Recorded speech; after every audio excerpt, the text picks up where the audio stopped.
Adaptation. We're hearing that word used more and more nowadays, mostly because Hollywood is creatively bankrupt and can't come up with fuck all by themselves, but also because when you adapt a certain franchise, you've got a built-in fan base who's typically pretty hungry to see their favorite characters and stories told up on screen. But what is an adaptation? Well, by definition, an adaptation is a movie, television drama, or stage play that has been adapted from a written work, typically a novel. Now, call me crazy, many have, but in order to adapt something from a specific novel, it has to be a requirement that you read the fucking thing first, right? You're right, you're absolutely right. I say that because I just finished up the cinematic calamity that is The Witcher Season 4, which is supposed to be an adaptation of Andrzej Sapkowski's third novel in his Witcher series, Baptism by Fire. But the show has as much in common with the books as I do with Kim Kardashian.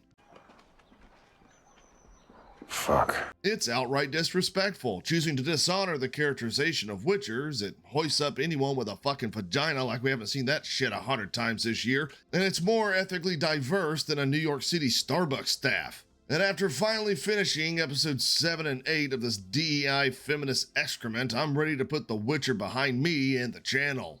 Wait, hold up, what is this? Oh, come on, man, I gotta watch this too? What the fuck? Ugh. Part 3 of The Witcher Season 4 is ass. Let's talk about it.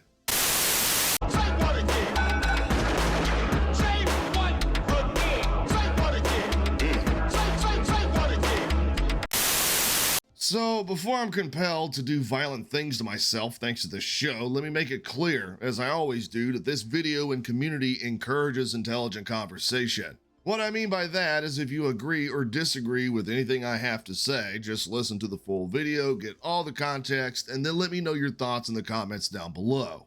I don't believe in holding or deleting anything, all moderation is off, and I do respond to everyone in due time, as long as YT Studio doesn't hide shit from me like it often does. Get it? Got it? Good.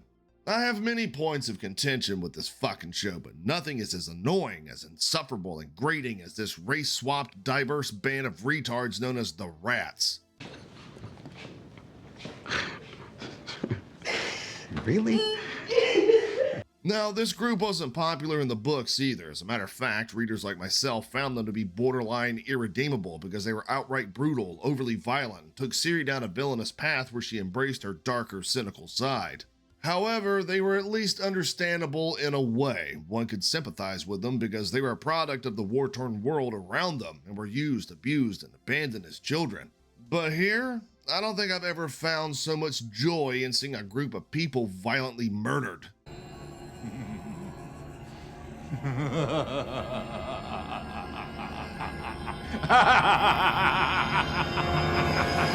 Oh, yeah, that's the good stuff. Their characterizations were one-dimensional, their portrayals were more wooden than a backyard fence, and not a single one of them even had a monicum of charisma or likability. Not to mention this entire storyline was used to beat us over the head with Missile and Ciri's non-stop scissoring sessions. It's pretty funny, really. Out of the entire crew, Missile is depicted as the lesser evil in the books, so naturally, instead of making her look like this, or this, like she's described in the source material, Netflix just had to make her look like this. Right.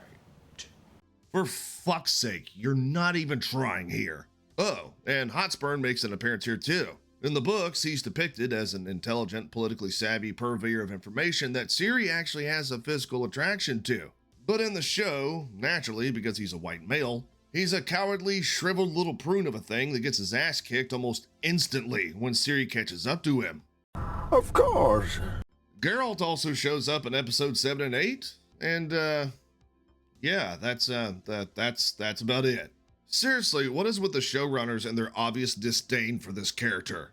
Yeah, he does have some pretty cool scenes fighting against a Rusaka and a troll on a bridge that looks like it was shot using the worst form of stop motion ever, but nothing Geralt does has any ramifications, any impact on the bigger story. Ciri's off finger banging a black lady and developing the dark side of her character. Yennefer is fighting against the big bad this season in Vilgefortz, and Geralt is out here floating on a boat for half of his screen time getting shot at by archers that have worse aim than fucking stormtroopers. And still, peasant! The The monster fights are alright, I guess. At least he has some time on screen, unlike Cavill in season 3, but would it kill these writers to give him something actually important to do instead of sending him off on a useless side quest? And what is with him constantly smiling, laughing, and being, I don't fucking know the word, giddy, all the time? It's a common misconception that Witchers are emotionless, because they're not. They can very much show at least a little emotion, but this motherfucker smiled more in these last 2 episodes than Cavill's version of the character did 3 fucking seasons. What happened to the stoic, stone-faced, serious Geralt that approached every situation with caution and calculation? As a matter of fact, what happened to him being a borderline superhuman? Witchers are stronger, they're faster, they can smell, see, and hear better than normal humans, but in this show, he's just another one of the guys, seemingly always being on the same power level as everyone else, whereas Ciri's out here doing Olympic-level acrobatic bullshit, being told how amazing she is every 10 seconds by everyone around her. Just, fuck off, Netflix. God damn it. And then, oh boy, then there's Yennefer, which at this point they ought to just rename the show from The Witcher to the Yennefer Jerk-Off Session. I shit you not, she and a bunch of other witches are standing in a big circle at one point talking about how awesome they are, and Yennefer says, "We, the women," and she makes sure to put emphasis on that word, "in this room have managed to combine our methods to make allies of only." Yeah, the show pretty much tells us that women are awesome, and the only flaw they've had thus far is not realizing how awesome they are and that they have the potential to be even more awesome. They're a sisterhood. Ha! Gay! I can't do it, man. If I keep talking about this bullshit character in the show, and I say the show because she's awesome in the books and games, I'm going to put myself into an anger-induced coma. Again. I mean, that really got out of hand fast. It jumped up a notch.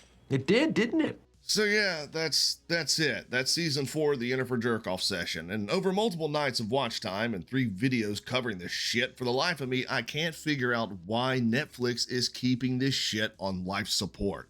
Reviews have been cratering more and more with each season, audience scores have dropped lower than my self-esteem, and it's been the biggest laughingstock of the internet since The Acolyte. Shit, I'm surprised the sisterhood didn't start singing some stupid shit like this. The power of 2, the power of many.